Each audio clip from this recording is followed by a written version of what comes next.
Hey guys, Craig here. Fergie Time, episode 4. Today we are going to have a fun conversation. We're chatting with Chrissy. You probably know her from her work with Apex, Jeep Beef. Her Instagram is crazy. She's hilarious. Posts awesome videos. It's kitten711 _ Jeep Girl. I'll throw links into the description, but we're just going to chat just about all things that she's doing, cool stuff in the Jeep world, off-road world, talk about female empowerment and all that. So give it a listen, like, subscribe, all that good stuff. Thanks, guys.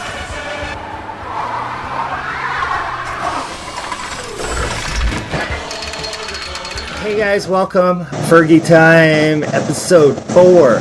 And this time I have the one and only Chrissy, Miss Kitten711 _ Jeep Girl. Got it. And I'll throw it in here so everybody sees it. But everybody knows Chrissy just from all her awesome Instagram posts and all the things she's doing in the Jeep world. So I just thought it'd be awesome to bring you in and kind of chat a little bit about what you're doing and just figuring out, like, you know, your journey into the world of off-roading, what sparked your interest, and kind of just kick it off from there. All right. Well, one, I'm honored that you asked me to join you on this. It's fun, different, I guess. I'm used to being the one that asks the questions. It's a little bit different for me this time. I know I don't have a bag here pulling out random questions. I'm sorry. I know. I have to restock my bag. I went through everything while we were in Moab. I got to write some more out. Nice. So honestly, I guess I just kind of grew up doing stuff like this, like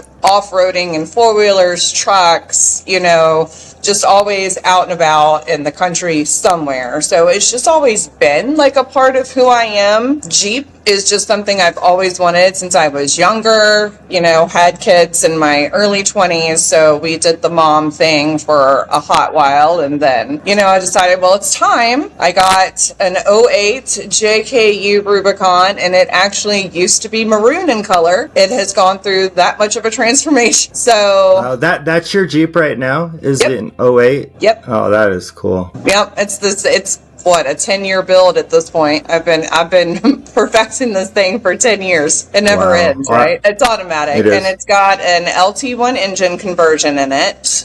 Juicy Motorsports out of Atlanta did that for me about 2 years ago after I blew my original engine in the mud. We don't play in the mud anymore. Lesson learned the hard way. Yeah, I mean, mine would have probably been just fine if I would have just stayed out of the mud. But when they took it apart, there was literally mud in the intakes. Yeah. Bigger go home, right? That's awesome. So does your husband wheel with you? He's always my co-pilot. He does my media stuff. He films for me. He tries to keep me from having anxiety attacks, but he could give two shits less about Jeeps, this Jeep world. He does not care. He's an excellent support for me, but he loves to fly planes. He does Cessna stuff. He's got his private pilot license and stuff. So that's more his jam. I noticed one of your posts, I don't know, a week or so ago, where you talked about having anxiety, and I was curious because I know I do too, because I will over research where I go, constantly freak out, and when I get there, if I can't see the actual trail or something like that, I'm just like, what the heck am I doing? How do you deal with that? That is a great question.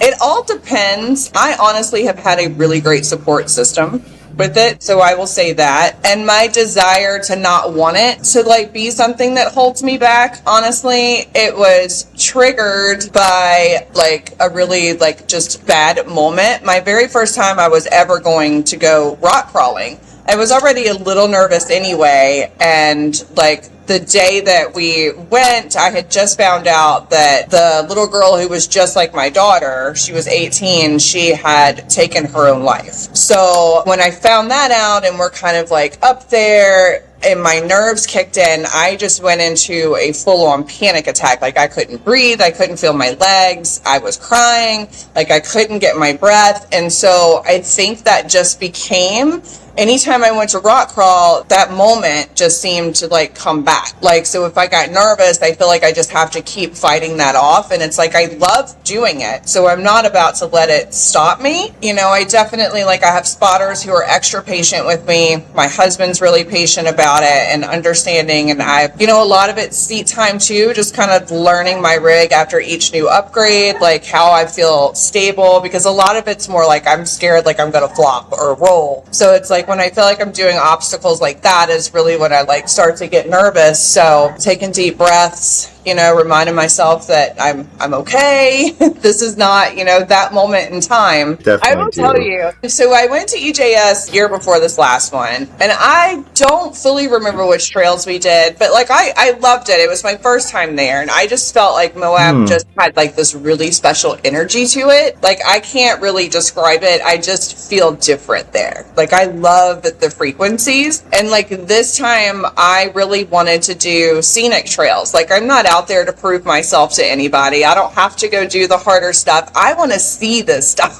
You know, I want to take a nice drive. I want to see stuff I'm not going to see in Texas. You know, of course we did get some wheeling in, but at the same time, I'm like, I really want to go enjoy some of this other stuff, you know? So I think if you do go, like those other trails, like Schaefer and I think it was Long's Cabin or something. Oh man, no obstacles, just, you know, a dirt road trail that just takes you to some of the most beautiful places, and it's like an all-day thing too. So it's well, yeah, I highly recommend that. Yeah, I saw one of your posts too. You were talking about being with the big group, and the line was so long, you're just like, screw this, I'm gonna go and do something else, and that's exactly what I would do. I couldn't be bothered. That was the day we did Long Canyon, because we were going to do Poison Spider. And it's like we get there and we're airing down. We see another group of like 30 that's starting to get together so they can go. So we start up the trail, and I tell you, we went one switch back up, and then you can see like the next 25 Jeeps that are stopped, you know, and slowly working over obstacles. And I just looked over, I'm like, absolutely not. Like, I don't want to sit here all day when I could go see something pretty that's not like a traffic jam. I'm in Colorado, so I figure the first time I'll probably hit Moab, I'll just drive out there and do it on not an EJS weekend. Well, I'll tell you, I've contemplated, and I don't know how it's going to work out because I don't know like where I'm going to be next season. I mean, I know I'll be with Apex, but like where they want me or whatever. But I've even contemplated going out to Moab the day before vendor show starts, doing vendor show, and then staying for a week after that to be able to do wheeling and stuff. So I still get to see everybody. We're still in the vendor show, but it's not so crowded. Yeah, you mentioned Apex, and we chatted a little bit before. I didn't realize Apex is like your big girl job. That's pretty my cool. Big girl job. Yes. So what do you do? What do you do for Apex? So right now, my official job title is the National Trail and Event Representative. So we created the adventure series. So we started because we really just want to be able to bring the community together, like, and offer them a quaint, smaller adventure series. What is that? Is that trails or is that a product? It's trail. Yes. Okay. So like we did Washington. Like our goal is to be able to get together in smaller groups. You know, first come, first serve registration. We've got some amazing sponsors who are helping us with prizes and stuff like that. We keep it at 20 rig, just so you know, it's more of a chance for us to get to know them, for them to get to know us better, for us to just kind of get out. Let's test those rigs. Let's have some fun. We went to Washington with Lily and Jason. Only Carnes Garage up in the Pacific Northwest.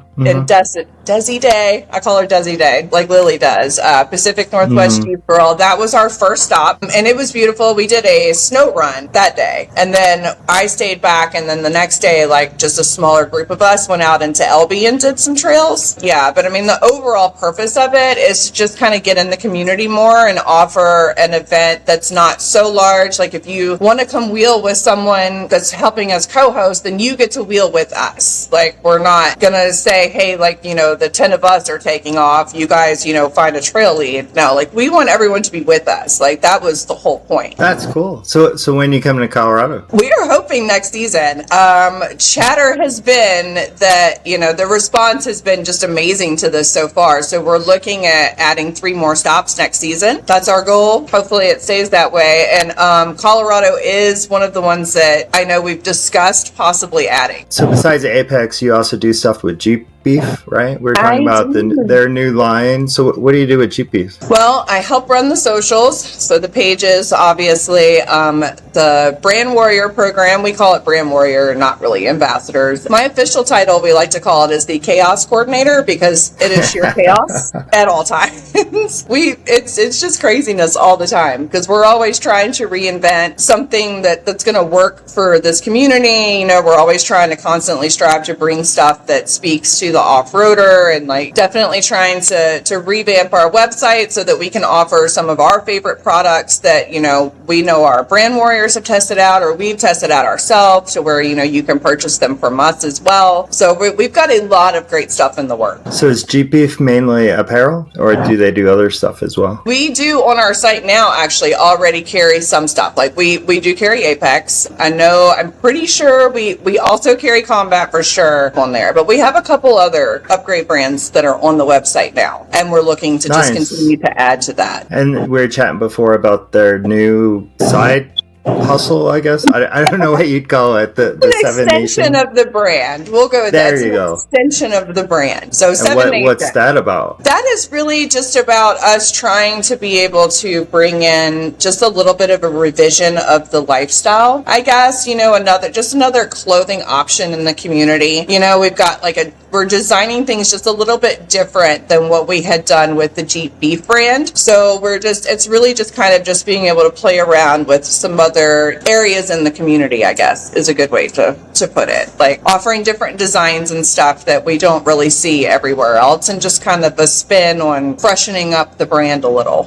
What's the biggest difference you've seen in, like, from the beginning of Wheeling to now? Just like in terms of how the community has evolved since when you first started to now. I think it's evolved in a great way, actually. I feel like, because like when I had my Instagram originally, it was private. Like I didn't know anything. I didn't know what an influencer was. I'm old, you know, I'm not of the younger generations. So I had actually just made my page public to share a hiking post, and someone reshared one of my Jeep pictures that I had on there, and it just kind of like started flooding with like other people wanting to follow me and stuff. So I was like, well, this is weird. Like, why does a stranger want to follow me? Like, I didn't get it, you know? But the more I started watching, you know, I just kind of started to where I just put Jeep stuff up. But I feel like women, especially in the industry, have come a long way in the past 5 years, especially like with how brands look at them, how they, you know, present themselves in the community, with how, you know, the respect levels, I feel like, have really gone up in the past 5 years. Misconceptions like within the community, or back in the day they used to say if someone was sponsored, like they had to have done like, you know, some kind of devious deed to have gotten it, you know. Like, I mean, that I remember there were memes back in the day about that. It's like you just devalue someone so much by thinking that that's the only way they could have accomplished something for themselves. And I feel like it's so much more the norm now for people to understand that you didn't have to do something, you know, lesser than, you know, whatever, to have earned the right to be sponsored by a company. It's weird. I think my mindset with the whole thing isn't really about me. I don't know how, like, I try to explain it sometimes and it's just weird. Like, I love my job. I love my job. But the reason I love my job is because I'm able to do something for that company. You know what I'm saying? Like, I don't so much look at it as, you know, necessarily just what am I getting from this, but it's like if I had to pick a career, like, this is a dream for me. I'm zero complaints. So I kind of look at, like, I mean, I have so many blessings with my 2 jobs, with the people that I've been able to meet. Like, I don't feel like I'm overlooked for anything. And I still buy most of the stuff that I do with my Jeep. You know, like I've got new tires on the way and I purchase those, you know. I'm working on, you know, going through the motions to do a ton swap, and I'm paying for that. So you mentioned before you've got kids and a husband who's not so into the Jeep world. How do you balance just the off-road lifestyle with your? I don't really know that we found a fair balance for that yet, if I'm being really honest. Yeah. Yeah, I don't know that we've found, like, I push him all the time. I'm like, you just need to go fly for a little while, like, here. Because we both work from home. We both office from home. So we are together, like, all the time. But that's not a bad thing for us. Like, we're literally, like, best friends. Like, we just generally do not get tired of each other, which is wild. I know, like we just do. But I'll tell him, like, go fly, or let's do this. But I will say, I did book him a birthday trip to it's like glamping out somewhere in Texas, but it's like these glass domes, and you can like see the Milky Way. It's out in Big Bend somewhere. So I told him, I was like, we're going for your birthday for like a week. We're not hauling the Jeep as much as I want to bring the Jeep, but we're not going to bring the Jeep. We're just going to go for your birthday, and you don't have to worry about hauling anything. We're just going to go. So, yeah. So, I mean, I try to throw in stuff like that to kind of make up for the fact that he has to haul us like all over the country the rest of the year. But he'll go on the trails, though? Like, he'll ride with you? Oh, yeah. I wouldn't want to go on the trails without him, because he's constantly, like, if I'm starting to feel my anxiety coming up, like, he'll pep talk me back down. He'll, or if like I'm starting to like feel like a lot of pain, because I have chronic illness too. So I have a connective tissue disorder, and I have POTS, and I also have mast cell. So there's some times where it's like, I just can't like finish this trail out, and he'll build the Jeep back out for me. I guess, what advice would you give to other women who are interested in getting involved, starting in the Jeep world, and maybe they're scared or intimidated? Stay true to yourself. Definitely stay true to yourself. Take time to see what you think you really want out of the community, like where you want to go with this. If you like a product and you haven't been able to get a sponsorship yet, buy it. If you want to be able to see, because like companies really appreciate when you invest in them first too. There's been times where I'm like, oh, I bought this, from someone, or I'm like, but I don't know if like this, and let's fix that for you. You know what I'm saying? Just really see, like, make it yours. Like, that's the greatest thing about these Jeeps, is we can make them so personal. Like, stick to who you are, what you see this build as, and, invest in the community like you want them to invest back in you. I think it's got to be a two-way street. We talked about going to tons. Yes. Okay. Well, that is, I've been pushing 40s on this reinforced Dana 44 for about 7 years now. So 7 years with the 40s, 2 years with the 40s and the LT1 on the Dana 44. So I just feel like with as much as we are adding to our trail time, picking up with Apex now, it's just a matter of time before I feel like that's going to be an issue. And I don't want it to become an issue a week before I'm supposed to be at a trail event. The goal is to just, get everything ready, and then hopefully when I can calm down some after August, hopefully it stays, then we can do the swap. But I'm in no hurry, How long you been on 40s with the Dana 44? 7 years. Listen, I'm not your normal statistic. I know. Wow. 7 years. And I've only broken one axle shaft, and it was the one that came in the Jeep when I bought it. And I've only had to replace gears once.